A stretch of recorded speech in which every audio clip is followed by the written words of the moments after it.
Well, we had moved up here from Los Angeles, and I was the city slicker. And I guess any new pupil in the school was challenged by the school bully, and it happened to be my day. And I got beat up. And who did that? Del Scheib. Paul. Thank you. Thank you, my friend. They're still my buddies. Okay. I thought it was Paul. No, Paul came later on. Tell us about that. Do I dare tell him about the golfing incident? Go ahead. It's your fault anyway. My fault. You're the one that had the club in your hand. This happened... Just a minute. Look at his nose and you can tell. It was a perfect nose at one time, but I've got a bump here. Anyway, my mother was very sad when I came in gushing blood and so on. Paul was giving me a golf lesson, and I was standing too close to him behind, and he swung and hit me right in the nose, broke the nose, and that's about it. All right, well, that's good. Thank you for sharing that. Well, actually, he's very modest. Now, Julian and I are the best of friends. But when he came to town, as he described it, he was a city slicker. He had wingtip shoes, and they were black and white, and nice clothes, and I was dressed and everybody else. I had overalls, and so he was a fish out of water. That's right. And I was selected by, he was in my class. We had the school up here where the city hall sits, 2-room schoolhouse. 3 rooms. 2 rooms. Well, eventually they put 3 where we got kicked out of the. But Mrs. Georgia Cuddyback taught grades 1 to 4, and Miss Amy Dick taught grades 5 to 8. At any rate, Julian and I were in the same class, and for some reason I was selected to give him an initiation. And he got across, he was coming home to the Lewis Hotel, and across the street, I lived at the telephone company, right across from the library, the house up there, and we had a confrontation. And after that, we became the best of friends. But I think it ended up sort of a draw, but I beat the hell out of him. But we ended up the best of friends, and we eventually they put in a 3rd classroom adjoining, and doggone Julian would get me laughing in class, and Mrs. Dick would farm us out in this, what would they call that, this special room, the kitchen or something? It was a kitchen. And we get shied out of class, because I couldn't stop laughing as to what he was egging me on, And the golfing incident was very sad. He was standing behind me, and I had a 5 club, what they call a mashie at those days, and I found a couple golf balls, and we were practicing hitting, and when that club hit his nose and went thud, I'd about died. Me too. But anyway, we're the best of friends. One of the incidents, I don't know if you remember, Julian, we were coming home from school, and your dad was driving with Marion Yeager and taking her home, and Julian was on one side of her, and I was on the other. She was a nice girl, but he would push her in the ribs, and then I'd push her in the ribs. We got in a fight in the back seat, and she only lived about 6 blocks away from where her dad took her home. But remember that instance with Marion Yeager? Kind of. Oh, we got in all kinds of trouble, put it that way. But it's my good friend. We graduated from school together. We graduated from Soap Lake Grade School, the class of 1940. Yeah. And I went away to boarding school because my mother graduated from, she came to Soap Lake, I think, about 1920 20 or so, and she graduated from the Ephrata High School, the class of 22, but you had to ride the school bus from Soap Lake to Ephrata, and in the wintertime, the school bus had a wood stove in it with stovepipes sticking up, and that they used for heat. And she said if she could ever afford it, I was never going to have to ride that damn school bus. And so I was shipped off to a boarding school. And I rode the bus for 4 years. Yeah. How many But one of the things that Julian was pretty modest about, my dad tried to teach himself how to play the violin, and he liked music, but he had no musical background. But fortunately, I must have had 3 or 4 different instructors, but Julian's dad came to town, and Gregor Agranoff, and he was a graduate of the Moscow Conservatory of Music, a classical violinist, a real wonderful teacher, and I took lessons from him for years, and I was no child prodigy, but I was pretty proficient until I went off to school and I didn't practice enough. And that's the only way you get into Carnegie Hall. You got to practice. I didn't practice, but Soap Lake was so fortunate. Like Mr. Agranoff, we had a grade school orchestra, and Mr. Agranoff formed it at no cost. He volunteered, and gee, we had about 4 violins. Julian played the cello. We had trumpets, clarinets, and I think we had about 13 or 14 pieces, and we were in demand. We played concerts around the area, but the only one that Ephrata didn't have a grade school orchestra. But Julian's dad volunteered his services to form this orchestra. Now, before he came up to Soap Lake, had the Hollywood Baby Orchestra. He was a wonderful teacher, and he continued it on. But the fact that in a little jerk town like Soap Lake, we had a graduate, the Moscow Conservatory of Music. And the second story about this is that one of the world's greatest cellists at that time was Gregor Piatigorsky. First cousin, second cousin to Julian, first cousin to Mr. Agranoff. Well, I was a sophomore in the Gonzaga Prep, and Mr. Piatigorsky came through on a concert series, and I couldn't afford the concert series, but I was able to wrangle a ticket. And after the concert, I made up my mind to go back and meet Mr. Piatigorsky and have him sign the program. Well, as far as I know, the only one that I wormed my way backstage, and the door at the dressing room was ajar, and I just walked in, and there Mr. Piatigorsky sat in front of the mirror, the lights after the concert, I guess, and he looked at me just like, who let this brat in here, And I immediately said, well, Mr. Piatigorsky, I am a student of Gregor Agranoff, and I would like to have your signature. And he looked at me, and he smiled, and he said, well, how is Gregor? That was his remark, and we sat and chat for 10, 15 minutes. He wanted to know everything that Mr. Agranoff was doing, and because he had moved up from Hollywood, they hadn't seen him, and at any rate, that was a real experience for me to meet the world's greatest cellist. But he said, and how is Gregor?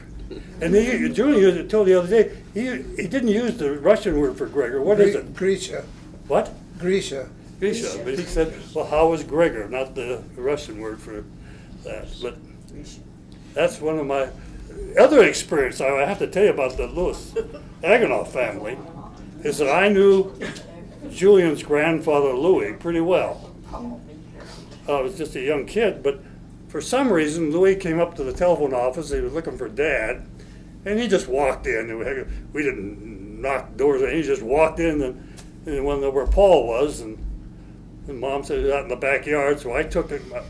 Agranoff out to show him where Dad was, and at the back door we had sort of a porch, screened-in porch, and Mom had the washing machine out there. But on the screen door, this is during the Depression, my dad had nailed a big empty spool thread as the doorknob. And Louis saw that and he said, "Junior," he says, "when I'm finished, you come down to the hotel. I've got a whole box of doorknobs, and you can look at it and you can pick out the one you like."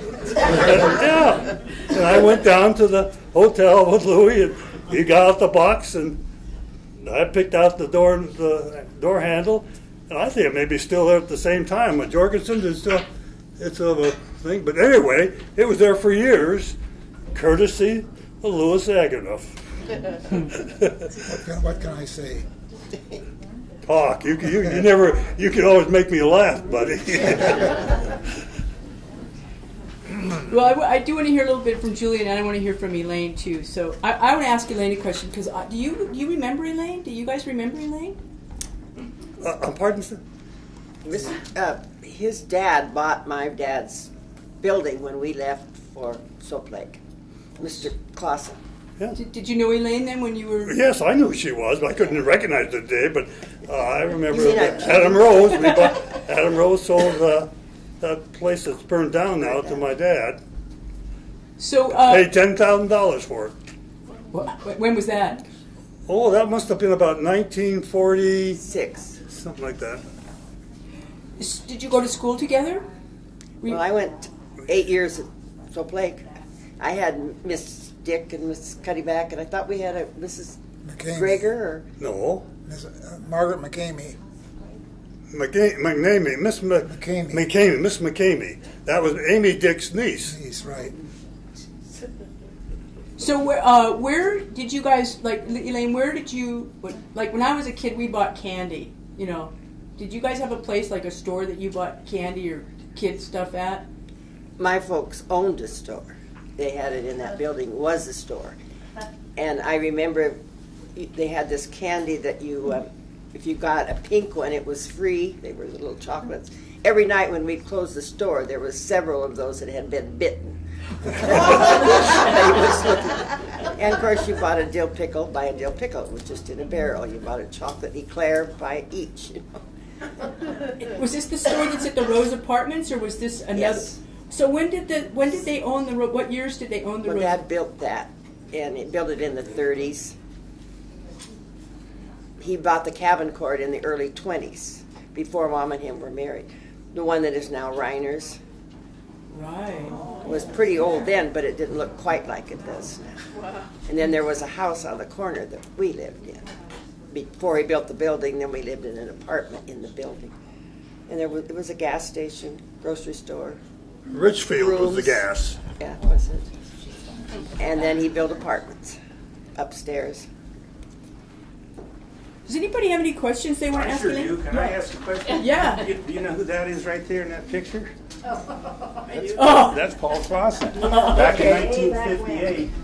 I want to hear some wild stories. Grant County prosecuting attorney, Nat Washington Smothers, Frank Bill, grand jury. Can you see this? Yeah. Let's get that. He did not have an easy ride. Wow. Let's see. Well, you mentioned the grand jury. The best grand jury story was grand juries are not the usual legal process in the state of Washington. At the time the grand jury was called in Grant County, I think we were the third one in the history of the state of Washington. First when they built the courthouse in Ephrata, and second when Dave Beck had a grand jury in Seattle. And then we had the grand jury in Grant County over the construction of Priest Rapids Dam. Well, the grand jury wanted to hear from the president of Merritt, Chapman, and Scott, the prime contractor. Asked him questions. and there was a agreement between the state of New York and the state of Washington relative to having witnesses come out. Well, I filed the necessary papers, and Mr. Harvey did not want to come to Washington. He fought it tooth and nail, and so I had to make several trips back to New York for court hearings. And the first one, I'll back up a little bit. I was fortunate enough to know a number of prominent DAs throughout the United States. I was a member of the National District Attorney's Board of Directors. And Dick Q was the first assistant to Frank Hogan, the DA of Manhattan. Well, I talked to Dick, and he said, he talked to Mr. Hogan, he said, we'll do everything we can to help you. So I go back, we had the papers filed, we had the court hearing, and during the hearing, the judge said, well, Mr. Klasen, Mr. Harvey has a very important position, president of the company, and to make him go out to the state of Washington, clear across the continent, is a real imposition. Would it be possible to take his deposition? Well, I didn't have permission from the grand jury or the foreman to take his deposition, but I had to make a on the spot decision. I said, yes, Your Honor, if you would truthfully answer the questions. So the judge said, I will continue this hearing till next Tuesday. In the meantime, you take his deposition and have the court reporter transcribe it. So I go up to the headquarters of Mayor Chapman and Scott on Madison Avenue. You go in the boardroom, boy, there's all these oak-lined walls, the big, long board of directors table, and there Mr. Harvey sat, surrounded by 5 attorneys from Harvard, Yale, Princeton, well, you name it. And I'm the podunk attorney from little old Grant County, and I had Mr. Hogan sent an accountant with me and provided a court reporter. So I proceeded to the questions, and I got nothing but a merry-go-round answers from Mr. Harvey. He just would not directly answer questions. He'd tell me how good he was and the various charity organizations and things. And so at the hearing then on Tuesday, I just told the court that Mr. Harvey did not answer the questions. And Jerry McKenna, the assistant DA from Hogan's office, said, and I sympathized with Mr. Klasen, he just didn't answer the questions.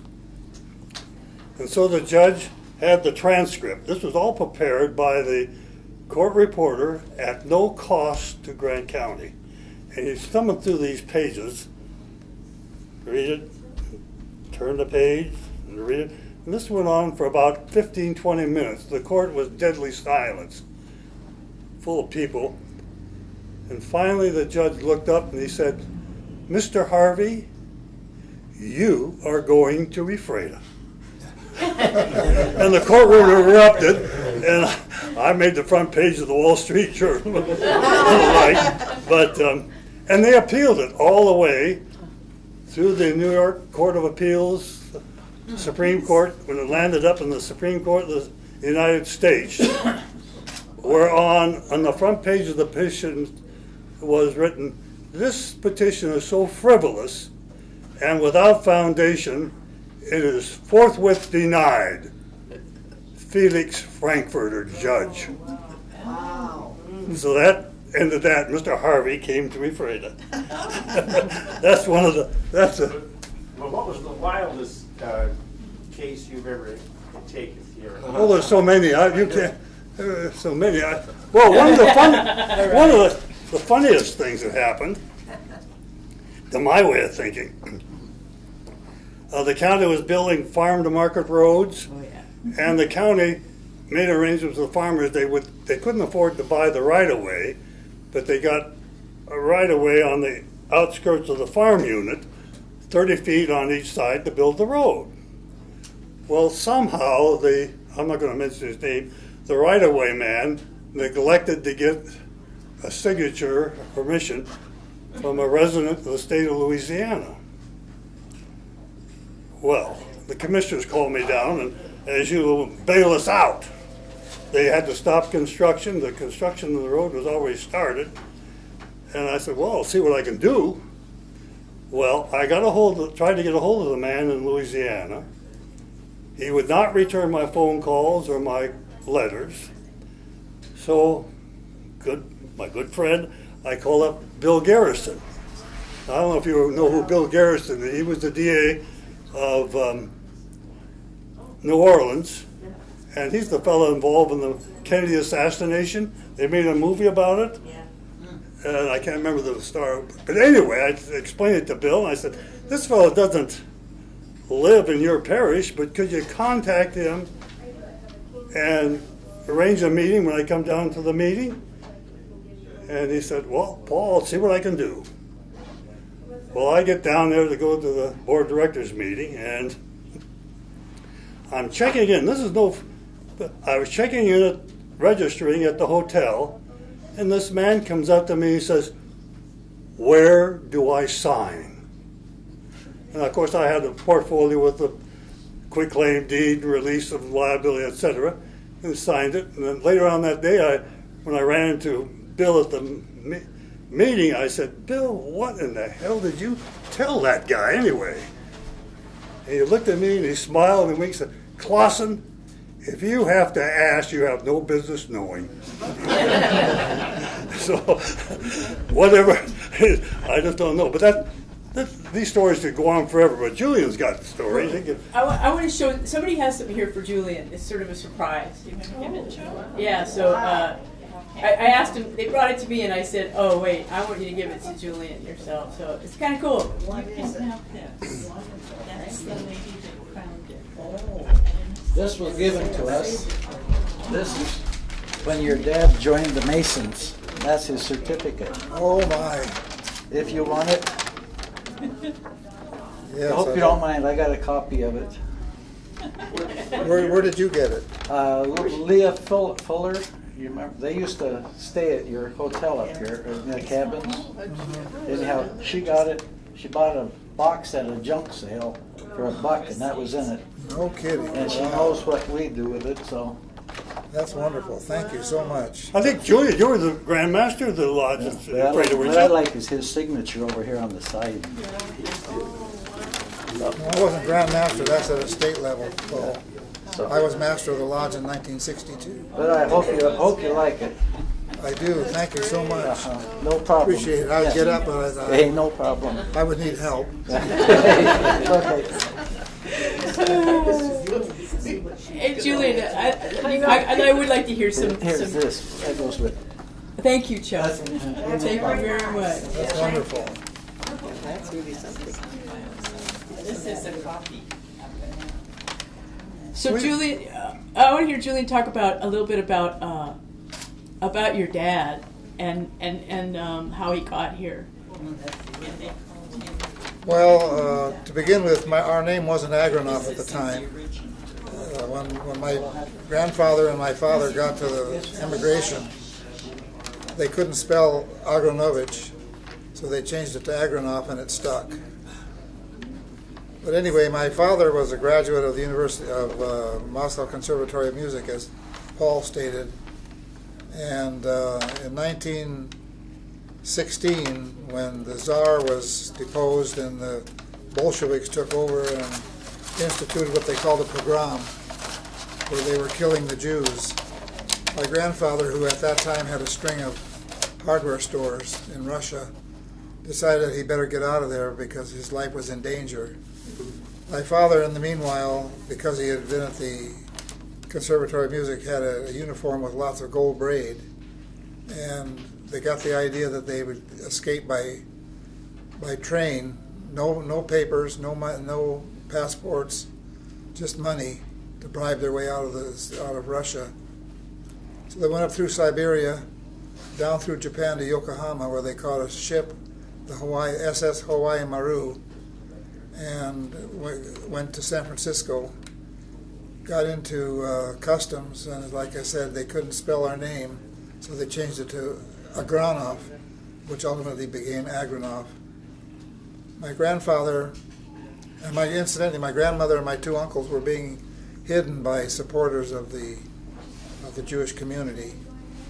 And so my grandfather bought a push cart and was selling vegetables and fruit on the street in the city of Seattle.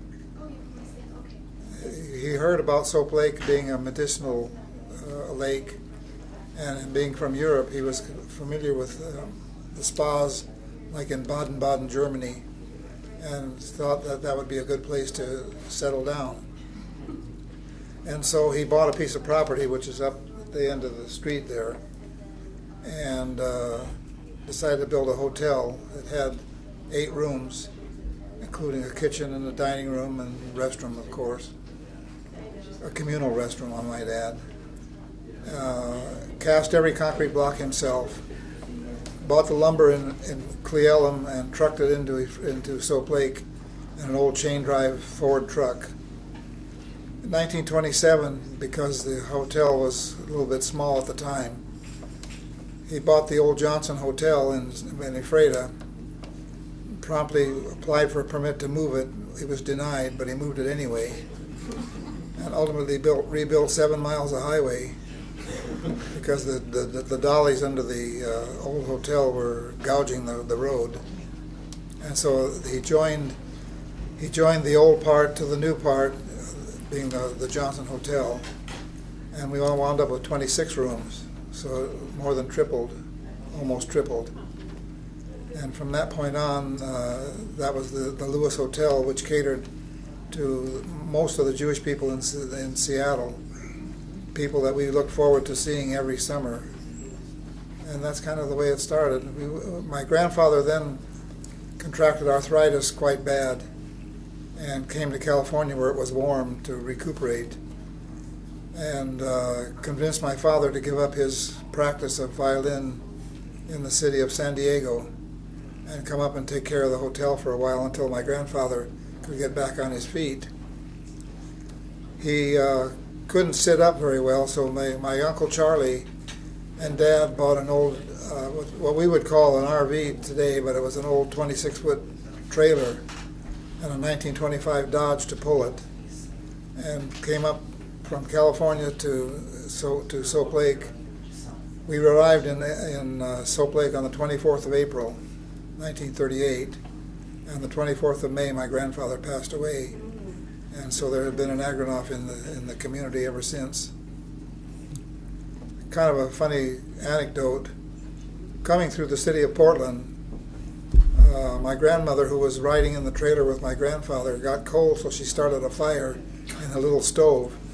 And you can imagine going down the road and this smokestack belching fire and sparks and everything, and got pulled over by a state trooper. He says, "You can't do that, ma'am." She said, "Well, I'm going to do it because we're cold." I guess he just bit his lip and left him.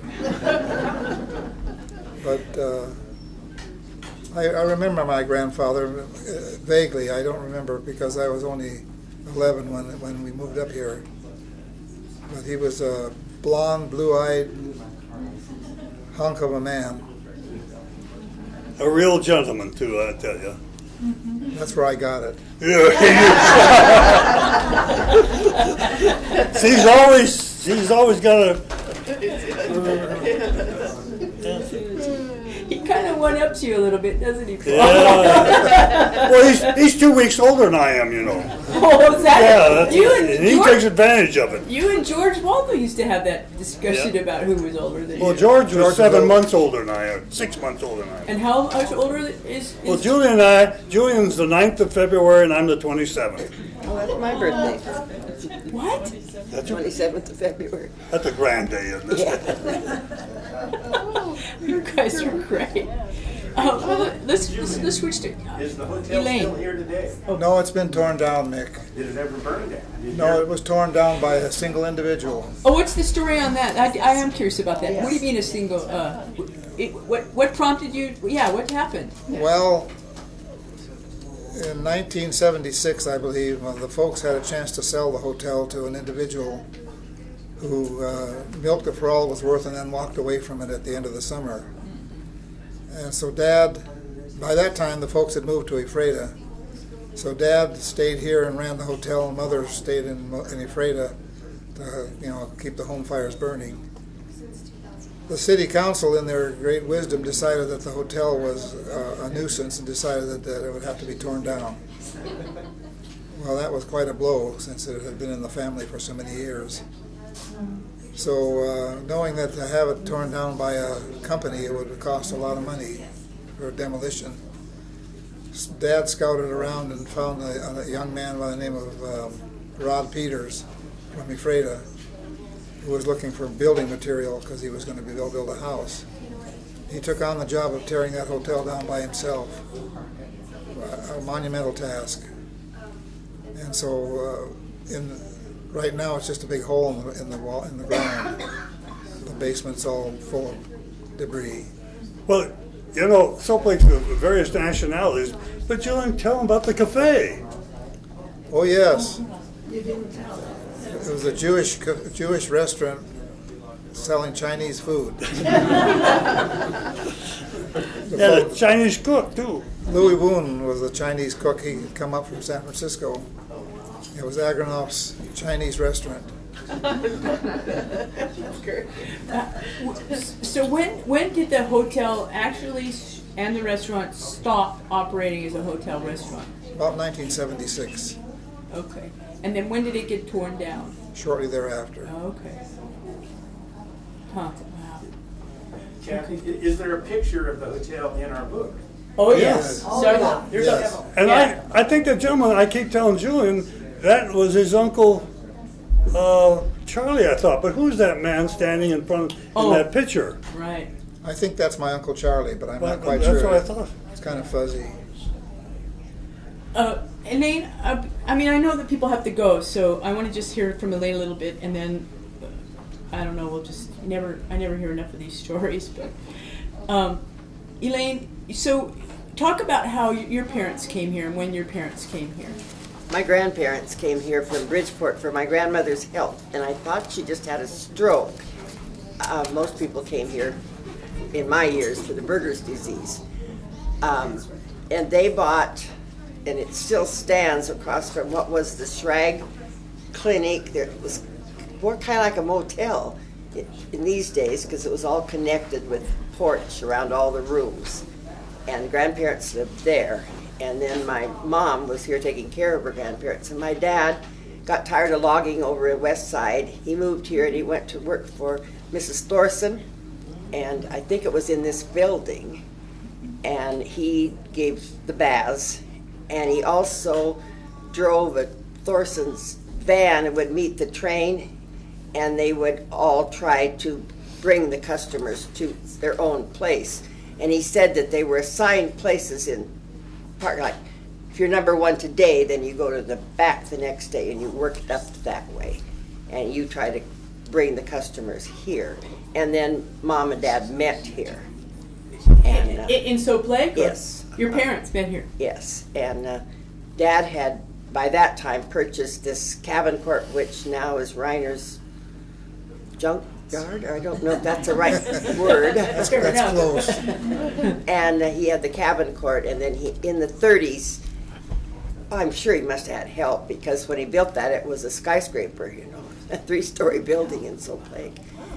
I don't know if you have that picture, but I have a picture when Roosevelt came through Soap Lake to go to the dam. I have a picture with my dad next to the car, Roosevelt's car. So that was kind of interesting. And Does somebody have a book handy? Because I think it's in the book. Was it in the book? Yeah, it's in the book, just so anybody who knows that image she's referring to. Yeah. And then Dad got sick in the 40s, and Paul's folks bought the big building, the stucco building.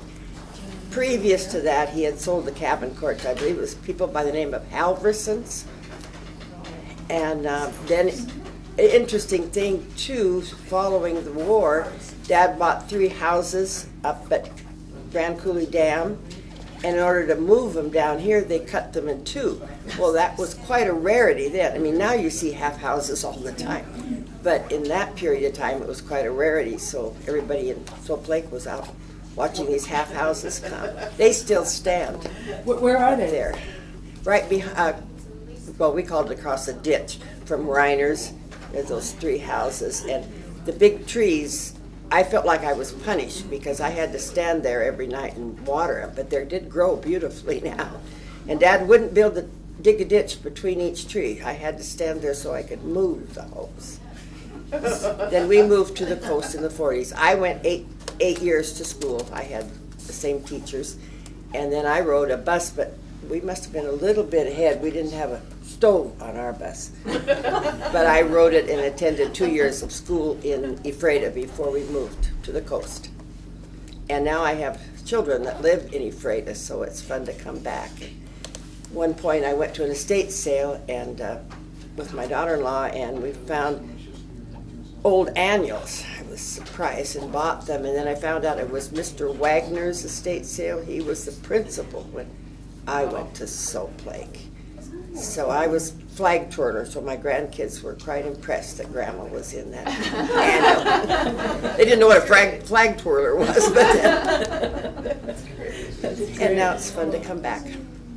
My mother, I might mention, she cooked for Mrs. Agranoff when she first came here, and Julian tells me that he thinks a lot of people did that. But she always told the story about making gravy, and she made it with the drippings and the flour, and then you add the milk and that. And Mrs. Agranoff had never done it that way, and it doesn't look real good when you're just getting started on it. And she kind of wanted Mom to dump that out and start over. She thought she had ruined her gravy. So. That must have been my grandmother Julia. I said, I don't know. Yeah. Then later That's on, right, Mom Julia. worked, there was a grocery store, Lanigan's. Oh, yeah. She worked there. I worked on the corner. There was a grocery store right by the stoplight there during the war, and I worked in the meat department, and I think I was only 13. I don't know how I got to do that, but I remember you'd put the price, and then you'd put how many red tokens or tickets that it took to buy that. Rationing. There was a drugstore on the corner where Red's is. I was a soldier. Mullins. And then Charlie I also worked for Mrs. Walthall in her kitchen when she had a dining room with her hotel. So, What do you remember about Mrs. Walter? How would you describe her? well, her and I got along fine. That was good. Yeah, it was good.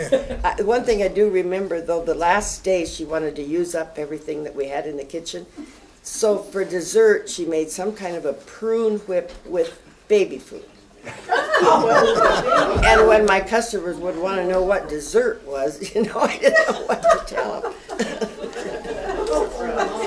But I got $1 tip from one man. I thought I was rich. Oh, gosh. Speaking of the stove in the bus, that must have been prior to when I started school in Ephrata. The bus used to pick us up at Houghton's lumberyard, and Mr. Houghton would get up early and start a fire in the stove so that we would be warm before the bus got there. Talk about a little bit of hard times. My father was the youngest, I think, of 11 children. His mother died in childbirth when he was 2. They lived on a small farm in northern Michigan, and he married another woman. They sold the farm. She ran off with the proceeds from the farm to Chicago with the butcher. Well, my grandfather went to Chicago and took my dad with him to try to find her, and they finally met up. But things were so tough in Chicago, my dad, at the age of 6, slept on a park bench with newspapers for blankets. And the police department picked him up and put him in an orphanage, and returned him back to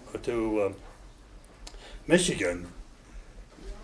My Uncle Frank and a buddy that ran the New Beach, the Dewdrop Inn, went to Norm, Alaska for the 1903 gold rush. And he made a little money, not much. He came back and went to Spokane and bought an interest in a grocery store. In the meantime, my dad came out to see him. This was in about 1913, and he didn't like the situation, so he took off, and he got to Denver with $12 in his pocket.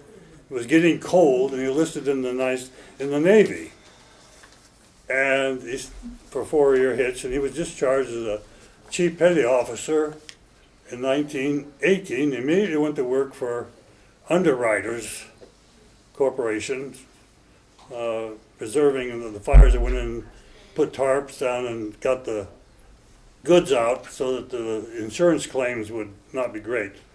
And then he came out to see his brother again, who had moved to Soap Lake for health reasons. He rode the train out, and this was 1919. He hated the train ride so bad, he stayed. And so his brother got involved in the transfer business, and eventually my dad bought the telephone business in 1929, and we had it until he sold it to the Tillmans.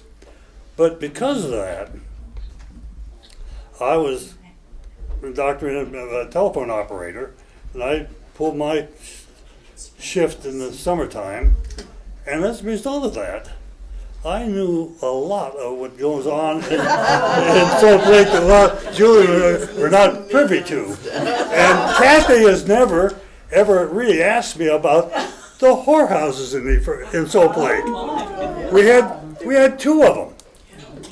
George Colson, and it was just up the street behind where they put the lava lamp. He had cottages, and Jones, who were the Chamber of Commerce across the street, ran some girls. But the thing about Colson was that he was a drugstore cowboy. He had a corral up and had horses, and he dressed in the finest cowboy uniforms, drugstore stuff. And he drove around in a blue 1940 Cadillac convertible. And sometimes I would see the girls riding the convertible. I assume that they were, right? And it was interesting. They never, ever mingled with the public. You never saw them in the store. He kept them to themselves, and eventually he moved to Yakima and went to prison for got a drug conviction. But Soap Lake was a booming town in the summertime, I tell you. They kept 2 whorehouses running, and I didn't know about those houses, but I knew about the 2 nudist colonies we had. Oh, well, that... Everybody knew about that. Well, they had it out there, I can't remember, the guy's name was Freddie, and of course they were all separated. The men's were further down along the lake, and the men's, and the women had sort of rock horseshoe things where they would lay and get a hold of the sun. Now out there, the men walked around, and the guy with the best tan was given a blue ribbon to wear around his waist.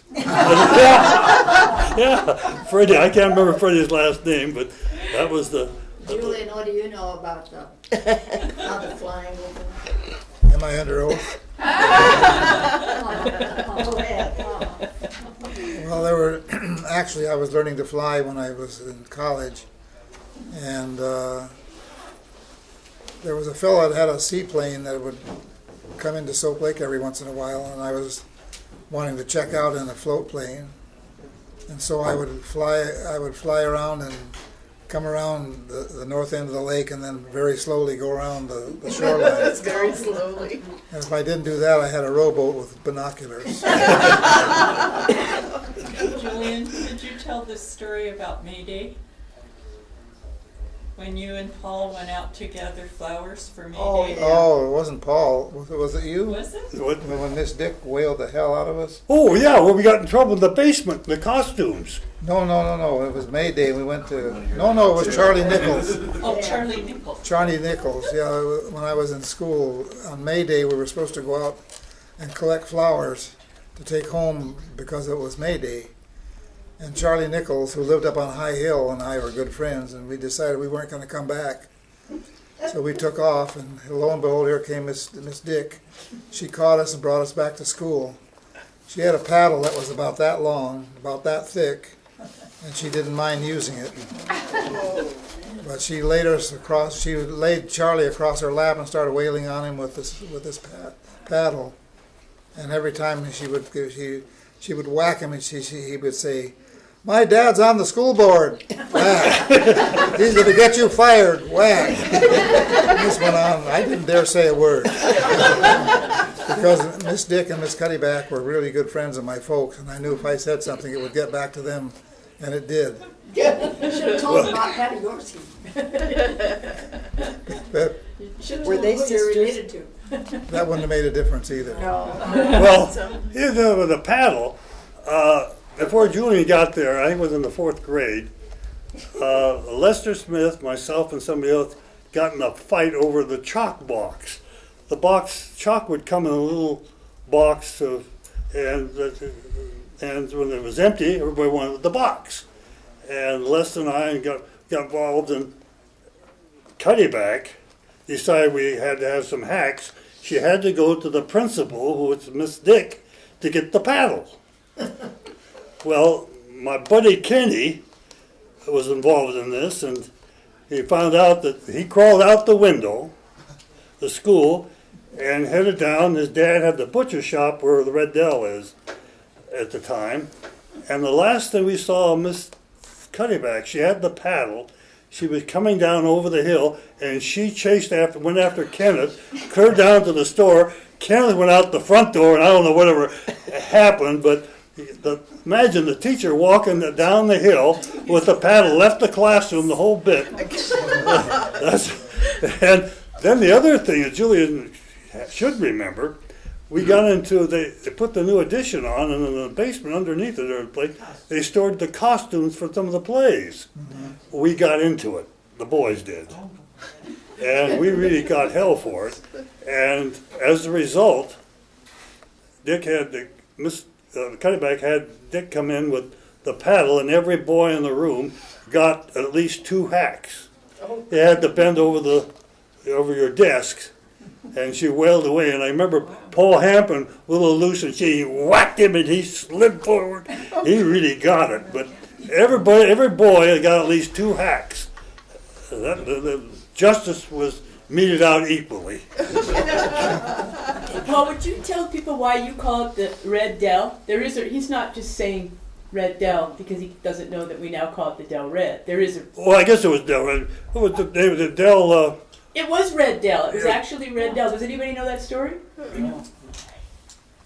It was called the sign was changed. That's what I heard. Well, I don't It was remember. called the Red But Dell. there was where it's vacant, where Marina tore it down. The first that I remember was a Shell gas station run by the Radkes. Right where Don's. He's talking where Jumbo's, where that place they just tore down on the corner. That's right. And where Don's was, the first recollection that I have of it, it was a sort of a parking garage for the Beach Hotel. And then Owen Hambright put in a laundry. Yeah. There was a laundry to do the commercial laundry or anything here in Soap Lake. And when that sort of went by the wayside, it was sort of a dance hall, and then Rushton put in the restaurant. There was also a roller rink. Oh, okay. And a bowling alley. No, not there. The bowling alley was further up. Same block. At the end of the block next to where the liquor store is now. And there was the bowling alley, duck pins. And I don't know, Julian, I set the pins there at the time. It was right next to the Bob White Cafe. That's right, yeah. Right next to it. Okay, we should And then probably- one other thing, Okay. if you want to know about Mrs. Waltho, she was my godmother. So I can, the stories never end there. Okay, would you talk just one last story, because those people have heard about Earl McKay, the man who the hospital was originally named after. There's a relationship between you and Earl that goes back to your birthday, literally. Oh, yes. Yeah. Well, I was the second member of born in the family, and my older brother Frank was born in Ephrata.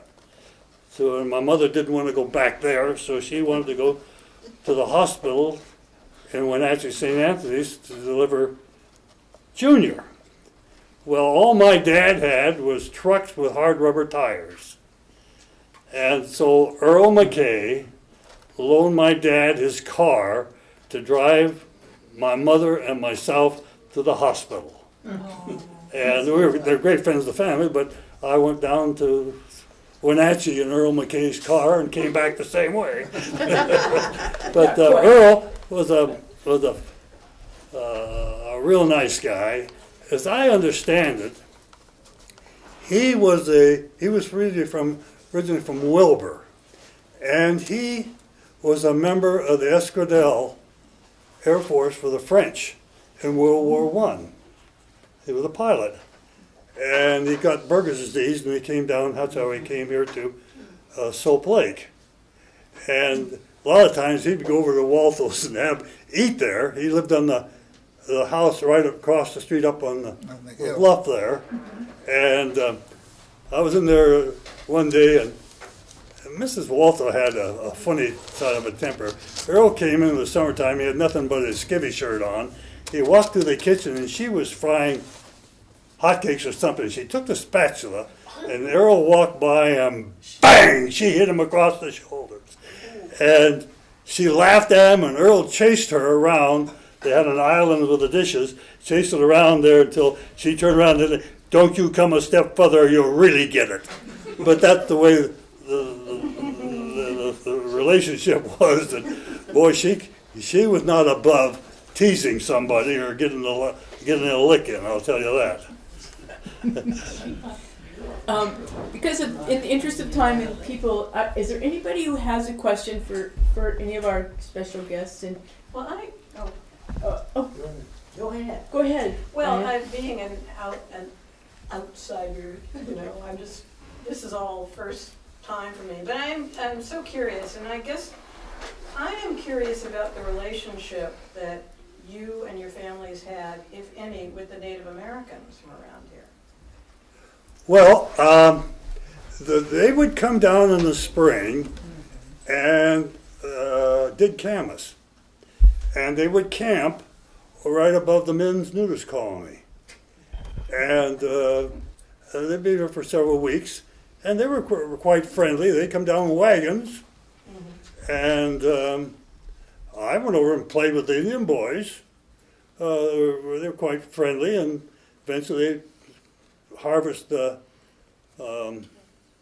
Camas? camas and go. And Richard Bontius took Jane and I over there, and he showed us on top of the bluff there, the rocks, a round place where they would pound the camas. Wasn't that, Jane?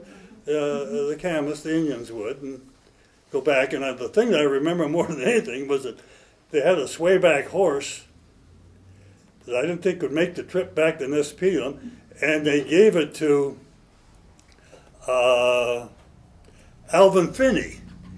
And the damn horse had a sway back like this, and he was so proud of the horse. I don't know how long it lasted, a year or so, but they pawned it off on Alvin Finney. They gave it to him. They didn't give away much of anything, but they lived in the teepees right there right above the men's nudist colony. Did they use the lake still? I don't remember that they came down for the purpose of harvesting the camas. Now, Didn't they have a rodeo every year?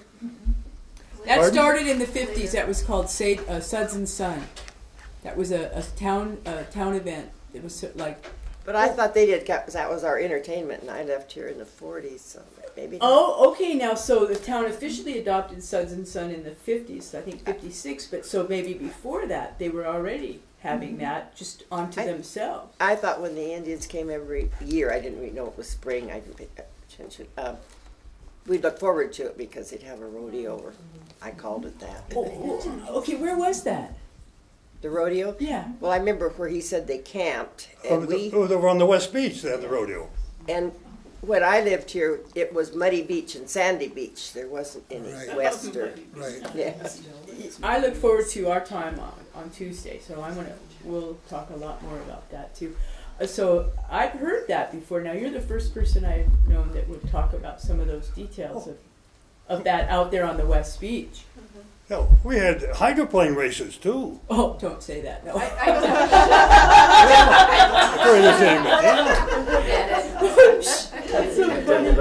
We ice skated on the bumpy edge of Soap Lake some years. Yeah, I've heard about that too, because it would freeze so hard that you could do that. We didn't go out far, and it was awfully rough. But we did it. It got so cold one year that my dad drove a truck loaded with hay across the lake for the farmers on the north end of the lake. He drove the truck across the lake. Julian, did you have any interaction with the Indians when you were a kid? Yeah, we used to look forward to the spring when the Indians would come with their horses. We who had bicycles would let the Indian boys ride the bicycles, and the Indian boys would let us ride their horses. So that was kind of an exciting time. Who picked up the other person's riding faster? Were they pretty fast at picking up bicycle riding? Or? Oh yes, they had no problem with that. But we used to look forward to them coming. So was it just the men and the boys who came? Oh no, Oh no, the squaws would be here too. they did the work. They cooked. They digging The digging. Oh, they did the digging and the Yeah. cooking and the mashing. They use it like flour. What they use it for? And Bridget, you had a question, did you? I did. In Michael Drucksmann's book, he alludes to the fact that there was some carnival equipment on West Beach.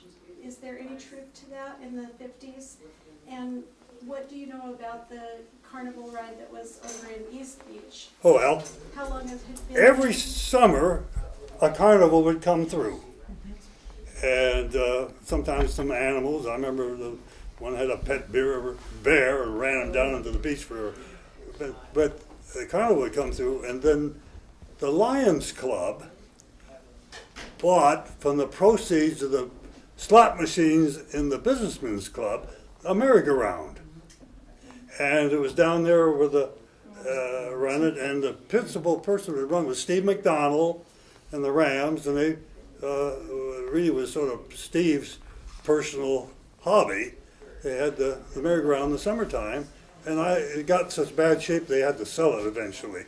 But it was paid for by the proceeds of the slot machines when they were illegal in the Businessmen's Club, which was owned by the Lions Club. So was there ever one on West Beach? Pardon? Was there ever carnival equipment on West Oh Beach? yes, both places. They set up a carnival, and also the rodeo, put the stock pins and whatnot right there on the West Beach. Is she referring to those wheels that they found down there that somebody said that they might have been from a covered wagon or something? Oh, yeah. It wasn't. Is that what you're No. you're talking about? No. Oh. Well,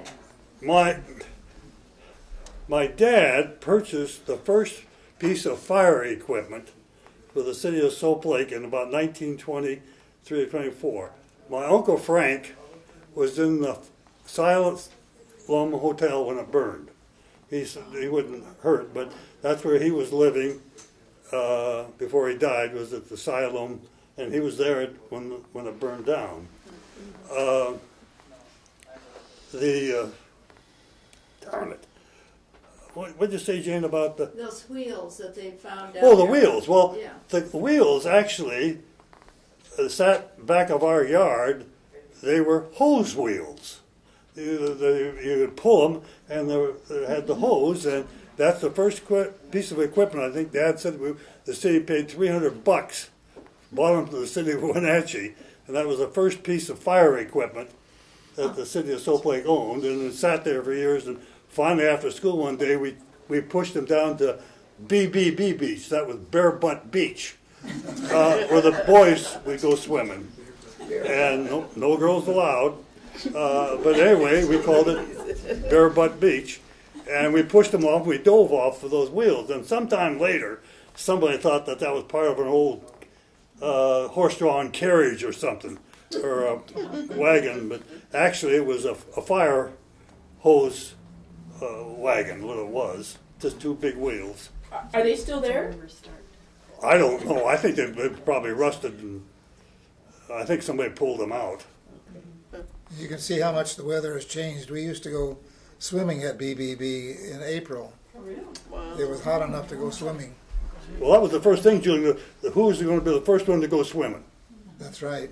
We were to leave school and tear our clothes off as we were running down to the beach. See who could get in first. So it was warm enough in April? In April, yeah. Well, it was cold, but I mean, you survived. Well, we've had a couple 70-degree days in April. Yeah, that's interesting. I remember a dance floor on Sandy Beach. Well, this is between Sandy Beach and the West Beach. Those rocks. No, Sandy Beach, Elaine is... West Beach. Okay, you're calling West Beach Sandy Beach. Okay. Okay. Yeah, and then the cove is right behind the library. That was BB. That's right. That's where BB is. Okay, is there anybody have any more questions? I don't want to keep everybody. I know there's the another. subject open about Del Red and Red Del. Finish that story. Well, You've seen more than I do. okay, so the sign, it used to be where he was talking about, where Jumbo's used to be. And the sign said Red Del. And whenever it got moved across the street and changed, it became the Del Red. Now, I'm trying to remember who told me that. Sylvia? What? Well, I remember this from, somebody. I don't know for sure. I gotta have to look back through my notes. But see, Red Rushton, and he had a brother Del. Was it Delbert Rushton? And I think that Del was involved in the tavern. I think, wasn't that Julian? Or It makes sense. and Red Rushton to the Red Del. I mean, that's how I think it got named. Well, anyway, well, if anybody has any more questions, I mean, we could go on. I can do this all night, but I don't want to keep people from things they may want to do, and I know there's a art show in town. But is there any other questions anybody wants to ask? This is, I wish we could do this more often. I'm going to see Elaine next week, early next week, and I haven't seen you, Julian, in a long time. I can't thank you enough, you and Sylvia, for coming, and happy birthday to Jane Foster. And this is her grandson's first communion day, and she came all the way. That's real nice. Yeah. Al, did you attend Gonzaga, by the way? The university, Gonzaga University, or just the prep school? Well, I went to prep. I graduated in prep in '44. Put in a year as I was going to be an electrical engineer, and then I was drafted. And among other things, I was an official United States Army photographer. Among other things, I was the only 19-year-old staff sergeant who gave orders to generals, colonels, congressmen, and foreign dignitaries. No questions asked. They were publicity hounds like they are today. Oh, wow. Yes, he did go to the university and Okay. law school. And I would say the law school at Gonzaga. Yes, I stayed there. I graduated. It was always Gonzaga University as long as I can remember. Jane can tell her dad graduated class of 12. It was university then, wasn't it? College. That's you and Bing Crosby. Pardon? You and Bing Crosby. Bing